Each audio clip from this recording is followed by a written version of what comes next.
I was actually such a bad kid in kindergarten, and let me tell you about this thing that I did to this girl. I think her name was Mia. Oh my god, that was actually so bad. Me and Mia had like always been beefing, like we never liked each other.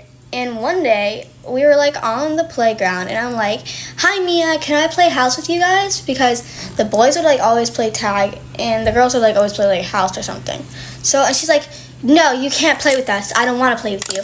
And I'm like, "Okay." So then I go and I play. They had like a volleyball court on our playground at school, and it was like a sand volleyball court. So I went to the volleyball court, and I go and I start sitting in the sand, and I'm playing with the sand, and I'm thinking of the most cruel way I can get my revenge on this Mia girl. And I'm like, oh, I'll just push her when we're in the line. So that was what I was going to do. So we line up, and just as I wanted, she lines up right in front of me. Rookie mistake number 1. So then we start walking towards our classroom, and our classroom is like in the very back of the school, and the playground is like closer to the front of the school. So we're walking there, so it takes a little while to get there. Plus, we just had lunch. I'm thinking of all the different ways I can get back at this girl, and I notice that her shoelace is untied. Rookie mistake number 2. So then I'm like, oh, I'm going to step on this girl's shoelace, and she's going to go flying.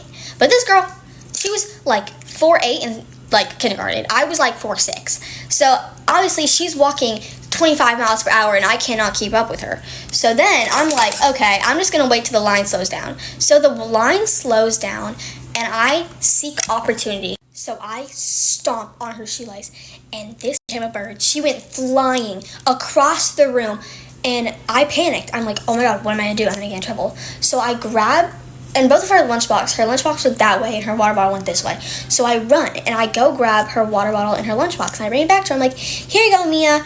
Keep in mind, Mia is screaming, crying on the floor. Her knee is bleeding. And the teacher is like, oh my god, Ava, you're so nice. And not only did she just tell me this, she starts going and telling all the other teachers. And then in my elementary school, I had this like thing, it was like a currency. We had tokens, and you would go put them into that thing that you put a quarter in, and then you twist it, and like a gumball comes out, but it would be like toys that come out. So my teacher brings all the kids into the classroom. We all sit on the carpet, and she goes, since Ava was so kind today, I'm gonna give her this. And she pulls my token and she gives it to me. I always heard Mia talking about how she wanted the My Little Pony one that came out of them. So I went up there. I didn't even want the My Little Pony one, but I went up there, I got the My Little Pony one, and I came back with it. And I'm like, look, Mia, I got a My Little Pony one. And she gave me the nastiest look, and I'm like, well, maybe let me play house then. The best part of the entire story is that nobody found out that it was actually me that tripped her, and I never got in trouble for it. Anyways, guys, bye. She threw up on our waiter.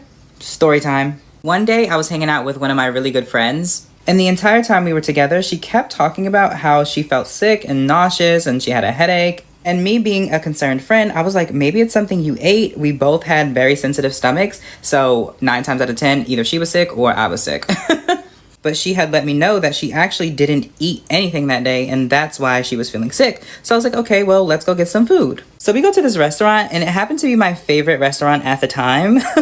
So we get there, we sit down, and we order food. And the whole time we're waiting for our food, she's like, ugh, I feel sick. There's too many smells. It's just making me feel more nauseous. So I said, why don't you just put your head down until the food comes? You know, maybe it'll make you feel better. So she goes to put her head down on the table, and she knocks over her silverware. So naturally, she leans over the table to pick up her silverware. But our waiter must have heard her drop her silverware, and he appeared out of nowhere trying to pick them up. So let me paint this picture for you real quick. As my friend is bent over the table, the waiter appears out of nowhere and is under her. So her head is right above the top of his head. Like, she's looking down on him at this point. And I think you can imagine what happens next. I don't know why she couldn't hold it in for 2 more seconds, but all I heard was... And it all went directly on the back of this waiter's head.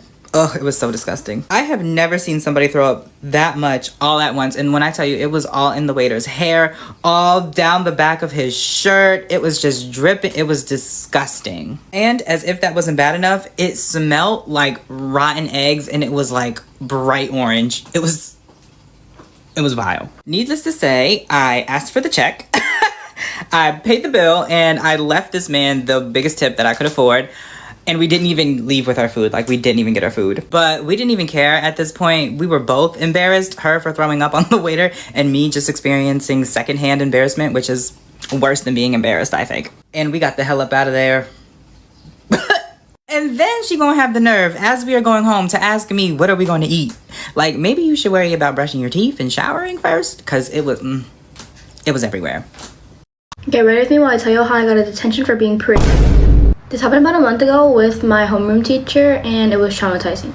So the school day started out normal, and everything was fine. I was going to all my classes, and everything seemed to be going okay.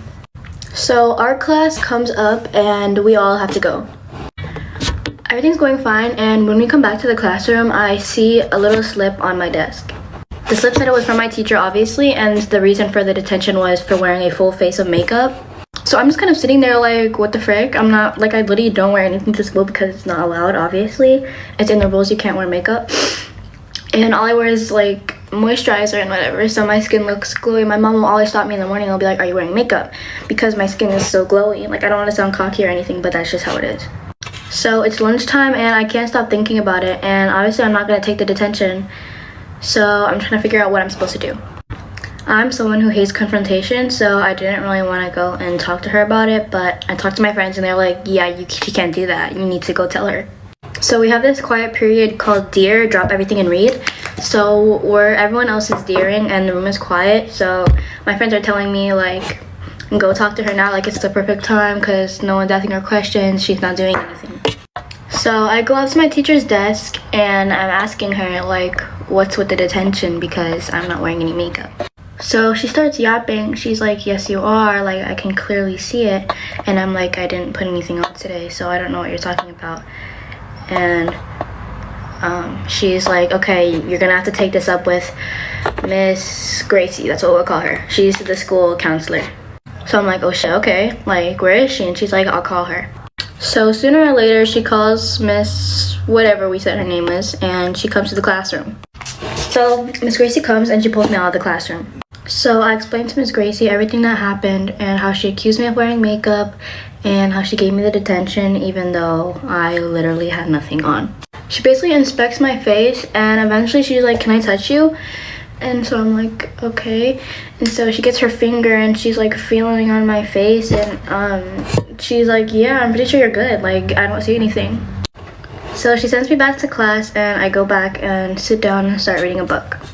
She pulls my homeroom teacher out and they go have a chat.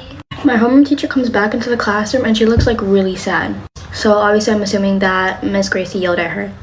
I felt really bad because I'm a very like empathetic person, but all my friends were like, bro, nobody cares. So it's time for math and everyone's starting to pack up to leave. So I'm about to go leave for math and I'm running late. My friends have already left, so I'm trying to catch up to them. I'm about to go and leave when my homeroom teacher looks at me and she's like, girl. So I'm like, you want me to come over there? And she's like, yes. So I go over to her desk and she says something, like mumbles it, and then I'm like, what? And then she repeats it and she's like, I'm sorry. And so I'm shocked because I was not expecting her to apologize at all. So after she says sorry, she goes on this whole long thing. She's like, I'm sorry, like I couldn't realize that you're like such a beautiful girl, that you don't even need makeup, you're so naturally beautiful. And like the class is just staring at our, like while we're talking, and it's just so awkward. So I'm just like, thank you, like oh my gosh. And she goes on to say like I'm really not that good at makeup, clearly, because I can't, you know, tell when someone's wearing it and when they're not. So yeah, and then I leave and that's basically it. It was definitely a traumatizing event for me and I wouldn't wish it on my worst enemy.